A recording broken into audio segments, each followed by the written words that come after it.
everybody. All right, we're down to your last two counts tonight, all right?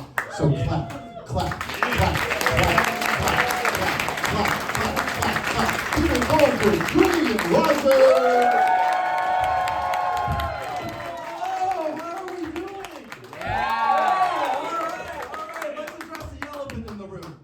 I did get a haircut. And yes, I'm working with the Federal Trade Commission to take down Great Clips for false advertising. I don't think I've ever gotten a great clip from Great Clips. It's been moderately fine at best, but that doesn't really roll off the tongue. Right. I am so dedicated to Great Clips at this point. It's bad. I am a firm believer that my head is a canvas for middle-aged women and probably gay men to do their art on. And it's gotten so bad at a point because I never want to admit to anyone that I'm getting a haircut at Great Clips.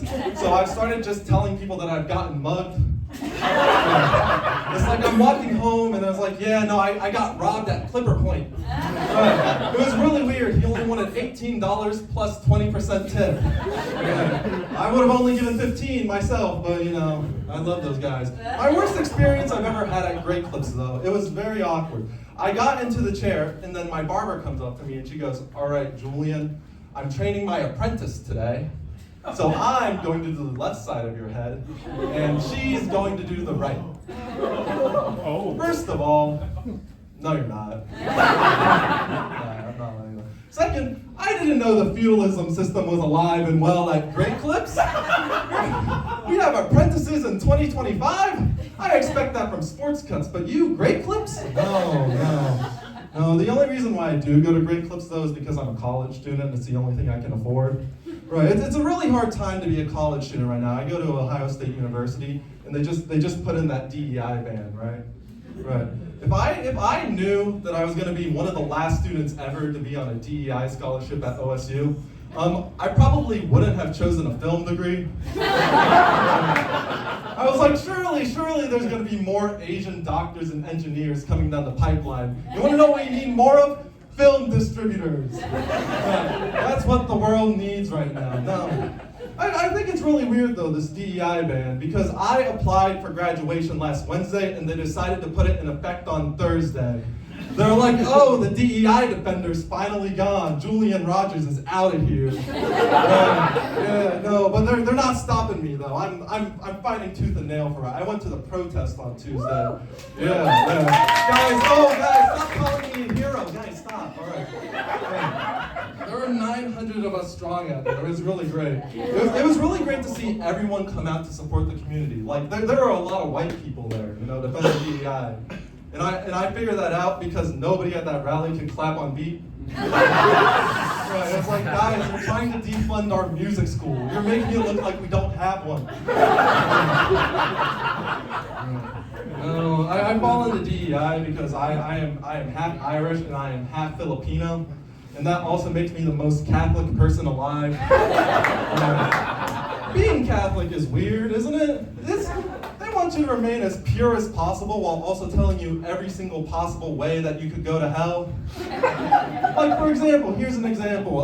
My church growing up, they taught me what abortions were before I knew how sex worked.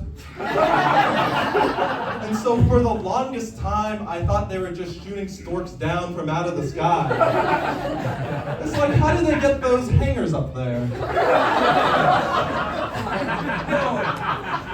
I was very pro-life when I was younger because I don't know if you guys know this or not.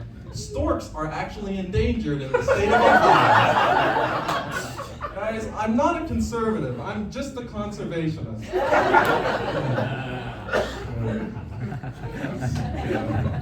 Stork facts. You didn't think you were going to learn tonight, did you? $15 to learn about storks. Not regretting it at all. You're not laughing. You knew that stork fact already, didn't you? All right. No, but I think my worst experience with the Catholic Church was my first confession. Basically, for those of you who don't know, welcome. For those of you who don't know, your first confession is you basically go talk to this old guy just to tell him, just to have a better chance of not going to hell, right? And so I'm at this church, right, and I realize I have a problem. I'm just too damn perfect. I've never sinned a day before in my life. And my parents were like, oh, Julian, you just got to go tell him something. I'm like, like, all right, I'm pretty sure that's lying, that's a sin. And so I'm walking up to go talk to this guy, and I'm thinking, what's something negligible that you can do? What's something so tiny? And this was the week that we learned about the 10 Commandments, by the way. And so I walk in there, I'm staring Monsignor Anki right in the eye. And he goes, Julian, what do you want to confess to? And I go, I'm sorry for coveting my neighbor's wife. And Monsignor Anki's aware that, 8-year-old Julian just admitted to wanting to have sex with 60-year-old Mrs. Baker. So he decides to give me a second chance, right? He's like, Julian, are you sure that's what you want to confess to? And I say yes, and I walked out of there 2 sins heavier. Anyways, I know Julian.